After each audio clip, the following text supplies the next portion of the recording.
Kita bertemu kembali dalam kuliah analisis regresi. Kali ini kita membahas tentang regresi linier sederhana.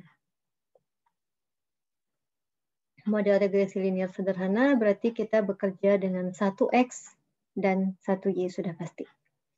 Ini model regresi linier sederhana, YI sama dengan beta 0 tambah beta 1 XI tambah epsilon I. Atau ini adalah error. I-nya 1 sampai N, ini menunjukkan observasinya ada berapa, ada N observasi di sini.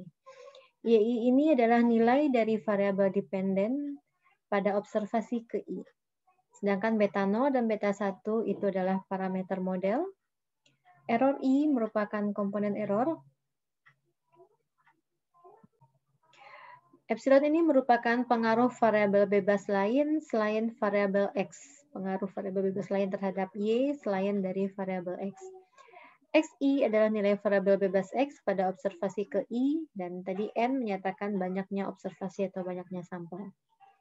Beta 0 dan beta 1 di sini merupakan koefisien regresi. Inilah nilai parameter yang akan kita taksir dalam analisis regresi.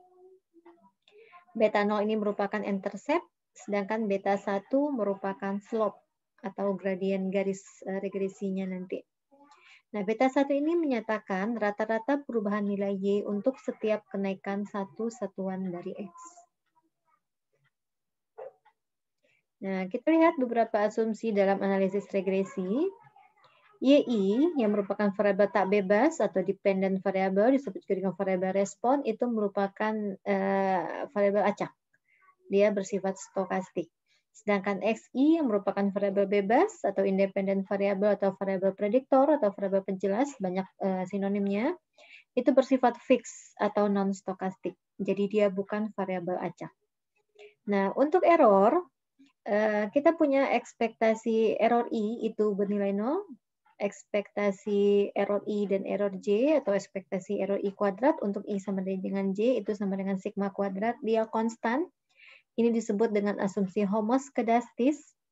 Lalu yang berikutnya ekspektasi error I, error J sama dengan 0. Untuk I tidak sama dengan J, ini dinamakan asumsi non-autokorelasi. Nah, untuk errornya sendiri atau dilambangkan dengan epsilon ini, epsilon I merupakan variabel acak yang berdistribusi bebas dan identik IID mengikuti distribusi normal, rata-ratanya 0 dan variansnya sigma kuadrat. Biasa kita akan tuliskan seperti ini, epsilon I berdistribusi IID normal 0, sigma kuadrat. Nah, jadi ini asumsi dalam regresi. Asumsi dalam regresi itu semuanya menyangkut tentang errornya. Bagaimana jika ada asumsi yang tidak terpenuhi? Bagaimana juga cara kita mendeteksi apakah asumsinya terpenuhi atau tidak? Bagaimana cara mengujinya? Dan kalau asumsi tidak terpenuhi, alternatif solusinya seperti apa? Untuk ini nanti akan kita bahas di akhir semester setelah kita belajar semua konsep tentang analisis regresi. Sekarang kita lihat sifat dari YI sama dengan beta 0 tambah beta 1 XI tambah epsilon I. Ini adalah model dari regresi linier sederhana. Di sini kita lihat YI, nilai Y itu berisi penjumlahan dua komponen, yaitu suku konstan beta 0 tambah beta 1 XI. Kenapa dia konstan? Ini adalah parameter yang konstan, sedangkan XI tadi kita tahu dia bersifat fix. Dan satu suku random. Jadi errornya tuh di sini random, dia stokastik. Jadi nilai Y penjumlahan dari suku konstan dan suku random. Di asumsi kita punya ekspektasi error I sama dengan 0, maka kita masukkan ke sini, kita akan mendapatkan kalau ekspektasi YI sama dengan beta 0 tambah beta 1 XI. Sama-sama konstan. Kita bisa punya YI sama dengan beta 0 tambah beta 1 XI tambah epsilon I. Kita punya kalau ekspektasi, berarti ruas kiri diekspektasikan, ruas kanan juga diekspektasikan. Nah, karena ini hubungannya penjumlahan, saya sambung ke sini, ini bisa ditulis ekspektasi beta 0 tambah beta 1 XI tambah ekspektasi epsilon I. Di asumsi kita punya ekspektasi epsilon I, rataan dari residu dari errornya 0, berarti ini 0. Dan ini adalah suatu konstanta, maka ini akan jadi ekspektasi adalah menjadi beta 0 tambah beta 1 XI. Jadi ekspektasi YI adalah beta 0 tambah beta 1 YI. Nah, nilai observasi YI itu akan berada di sekitar garis regresi. Bisa di bawah atau di atas garis. Nah, simpangan antara nilai observasi Y atau YI dengan garis regresinya itu kita sebut sebagai error. Inilah yang ini, error yang ini. Di sini dituliskan garis regresi karena pada saat konsep regresi kita sudah belajar kalau rataan dari distribusi dari Y itu akan membentuk garis, akan membentuk linear yang kita sebut sebagai garis regresi. Nah, selanjutnya suku epsilon I itu diasumsikan variansnya konstan, yaitu sigma kuadrat. Tadi ingat asumsi regresi adalah epsilon I distribusi IID normal 0, sigma kuadrat. Ekspektasinya 0, ini dia. Variansnya sigma kuadrat yang ini dia. Nah, varians dari epsilon I itu konstan, sigma kuadrat, dan dari sana kita juga akan dapatkan kalau varians dari YI juga konstan, dan itu juga sigma kuadrat. Kita akan punya var YI sama dengan var beta 0 tambah beta 1 XI tambah epsilon. Kita tahu ini konstan, dengan konsep varians ini akan sama dengan var epsilon I. Dan ini adalah sigma kuadrat. Jadi kalau kita punya di awal asumsinya epsilon I, errornya distribusinya ID normal 0, sigma kuadrat, kita akan dapatkan kalau YI dia juga akan mengikuti distribusi normal, tetapi rataannya adalah beta 0 tambah beta 1 XI, sigma kuadrat variansnya. Nah, di asumsinya juga dinyatakan kalau suku epsilon I diasumsikan tidak saling berkorelasi dengan epsilon J, dan dampak dari sini kita juga akan dapatkan kalau YI tidak berkorelasi dengan YJ.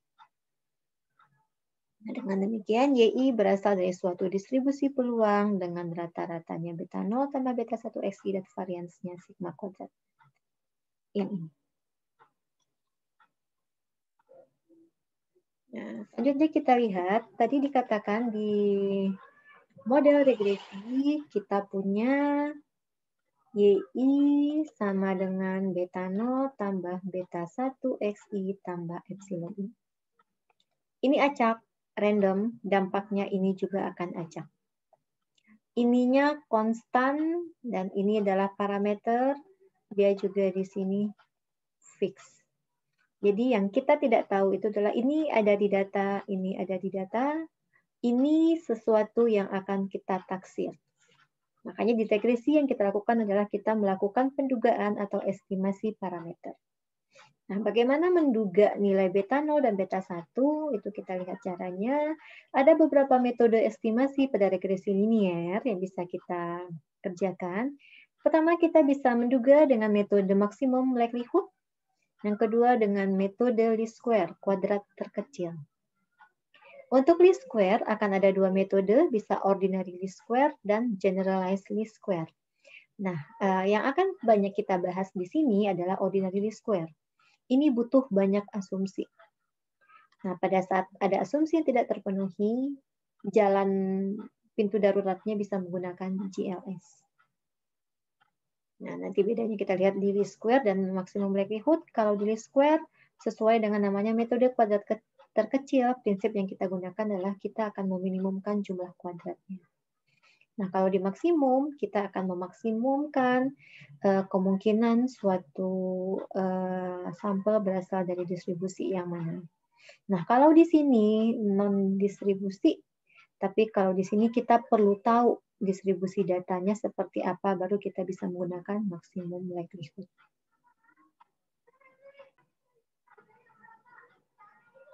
Nah, prinsip dalam metode kuadrat terkecil adalah minimum sigma epsilon I kuadrat I dari 1 sampai N sesuai dengan banyak observasinya.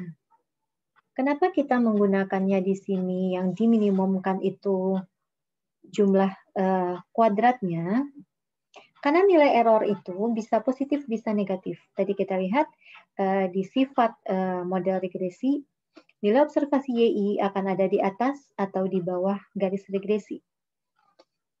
Kalau nilai observasi di atas garis regresi, itu errornya akan positif, kalau dia di bawah errornya akan negatif.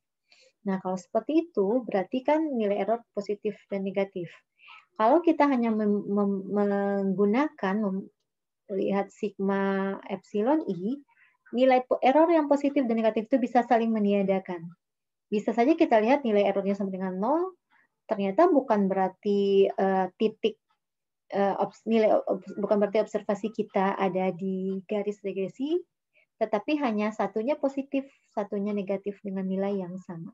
Jadi ketemunya 0. Makanya untuk menghindari hal seperti itu, yang kita minimumkan adalah kuadratnya.